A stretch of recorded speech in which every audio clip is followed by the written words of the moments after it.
ကံဆိုတာစေတနာကိုပြောတာဟောကံကိုစပြင်ဖို့လိုတယ်ကိုယ့်ရဲ့စေတနာလေးကိုကောင်းအောင်လုပ်ဖို့လိုတယ်ဟုတ်လားစေတနာကောင်းလေးထားနိုင်လို့ရှိရင်အဲ့ဒါကံကောင်းတာပဲကံကောင်းအောင်လုပ်နေတာပေါ့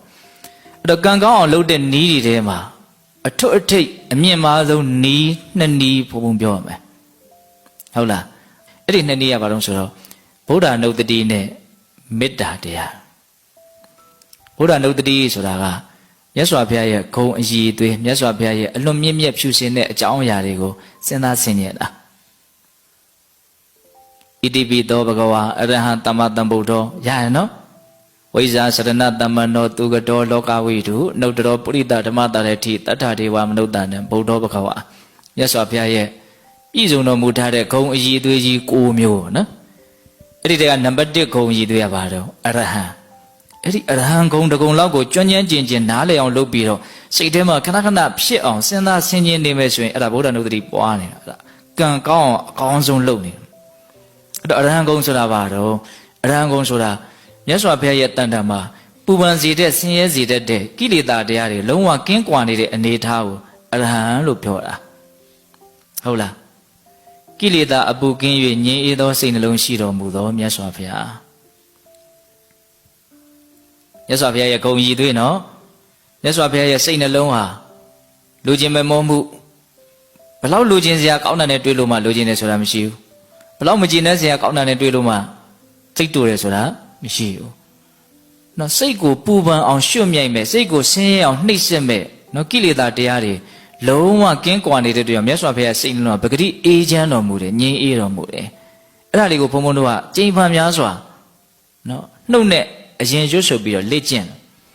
အရဟံကိလေသာအပူကင်း၍ငြိမ်းအေးတော်မူသောမြတ်စွာဘုရားဒီလောက်ဆိုလို့ရှိရင်တော်တော်ကောင်းနေပြီနော်အရဟံဂုဏ်ရဲ့အဓိပ္ပာယ်က5မျိုးတောင်ရှိတယ်စိတ်ကိုယ်ရမှာတော့မကောင်းမှုကိုပြုတော်မမူသောလို့လည်းအဓိပ္ပာယ်ရတယ်အတုမရှိသောဂုဏ်ကျေးဇူးတွေရှိတဲ့အတွက်ကြောင့်တတ္တဝါအားလုံးတို့ရဲ့ပူဇော်ထုကိုခံယူတိုက်တယ်ဆိုတဲ့အဓိပ္ပာယ်လည်းရှိတယ်အရဟံဂုဏ်အဲ့ဒီတည်းကဘုံဘုံတို့အကြိုက်ဆုံးကတော့အရဟံဆိုတာပါလေစိတ်ထဲမှာလောဘဒေါသမောဟလုံးဝကင်းကွာနေတဲ့သဘောလေးအပူမရှိလို့ငြိမ်းအေးနေတယ်အရှုပ်တွေမရှိလို့ရှင်းနေတယ်ဆင်းရဲတာတွေမရှိလို့ချမ်းသာနေတယ်အဲ့ဒီအနေအထားလေးကိုအာယုံပြုနိုင်ဖို့လိုတယ်အဲ့ဒါကံကောင်းအောင်လုပ်နေတာအဲ့ဒါပရိစိတ်အရဟံကိလေသာအပူကင်း၍ငြိမ်းအေးတော်မူသောမြတ်စွာဘုရားပရိတလုံးချပရိစိတ်ရင်ဘာအကျိုးရှိတော့အနည်းဆုံးတော့108ခေါက်တော့ဆင်ခြင်မိမယ်လေအဲ့တော့အရဟံလို့ဆိုနေတာတဲ့ဘုံဘုံကတော့အဓိပ္ပာယ်လေးပါတွဲပြီးတော့ဆိုနိုင်ရင်ပို့ပြီးတော့သဘောကျတယ်အရဟံကိလေသာအပူကင်း၍ငြိမ်းအေးတော်မူသောမြတ်စွာဘုရားတခါတည်းပအောင်လို့နော်အဲ့ဒါဘာလို့တာတော့ကံကောင်းအောင်လုပ်တာကံစိတ်ဥဒုအာဟာရအကြောင်းတရားတွေကိုကောင်းအောင်ပြင်နိုင်မှဘုံဘုံတို့ရကျင်တဲ့အကျိုးရလဒ်ကောင်းတွေထွက်မှာတရားကိုမျက်ချင်မပြတ်နဲ့ဟုတ်လားဟုတ်ကံကောင်းအောင်လုပ်ကံပြီးတော့ဗလားကံကောင်းအောင်နှစ်နည်းပြောမလို့ပြောနော်တနည်းရပါလို့ဆိုမေတ္တာတရား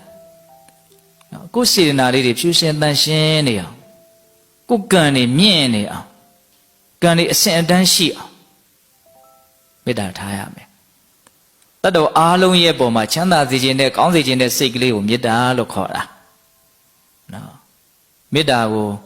ချစ်ချင်းနဲ့ရောထွေးပြီးတော့အတိပ္ပယ်ကိုတချို့ကကောင်းကောင်းနားမလည်ကြတာရှိတယ်မေတ္တာဆိုတာတတ်တော်အားလုံးရဲ့ပုံမှာချမ်းသာစေခြင်းလားဘေးရန်တွေကင်းစေခြင်းနဲ့ကျမ်းမာရေးကောင်းစေခြင်းနဲ့နှလုံးစိမ်ဝမ်းငြိမ်းအေးစေခြင်းနဲ့အစင်မပြေတာဘာမှဖြစ်စေခြင်းဘူးအစင်ပြေတာတွေဒီဖြစ်စေခြင်းနဲ့ကောင်းစေခြင်းနဲ့တတ္တဝါတွေရဲ့အကျိုးစီးပွားကိုလိုလားတဲ့စိတ်ကလေးအလွန်အဆင့်အတန်းမြင့်တဲ့စေတနာလေးအလွန်ကောင်းတယ်အဲ့ဒီမေတ္တာစိတ်ခဏခဏဖြစ်အောင်လုပ်ပြီးတော့လည်းပဲကိုယ့်ရဲ့ကံကိုမြင့်တင်ရမှာနော်အဲ့ဒါကိုလည်းနှုတ်နဲ့အရင်ရွတ်ဆိုအလုံးသောတတ္တဝါတွေဘေးရန်ကင်းကွာကိုယ်စိတ်နှပြကျမ်းမှာချမ်းသာကြပါစေဒါလို့ဆိုရင်ရပြီအဲ့ဒါကိုထက်ခါရွတ်ဆိုနေကြရင်စိတ်ဝင်စားပြီးတော့ကိုယ်စိတ်ကအဲ့ဒီထဲမှာတက်ဝင်လာနိုင်လိမ့်မယ်အဲ့ဒါမေတ္တာတက်ဖြစ်လာမယ်ဝိရိယရှိဖို့လိုတယ်ကြိုးစားဖို့လိုတယ်နော်အဲ့ဒါဘာလဲလို့မေးရင်ကံကိုဘုံဘုံတို့တွေပြင်ဆင်ကြတာပေါ့ကောင်းအောင်ပြင်တာဟုတ်လားဘာနဲ့ပြင်မလို့အနှစ်ချုပ်ကလေးတွေပဲဘုံဘုံပြောချင်တာပေါ့နော်ဗုဒ္ဓနုတ္တိနဲ့မေတ္တာမြတ်စွာဘုရားရဲ့ဂုဏ်အရည်အသွေးကိုစဉ်းစားဆင်ခြင်ခြင်းနဲ့တတ္တဝါတွေရဲ့ပုံမှာကောင်းစေခြင်းနဲ့စိတ်ထားခြင်းပေါ့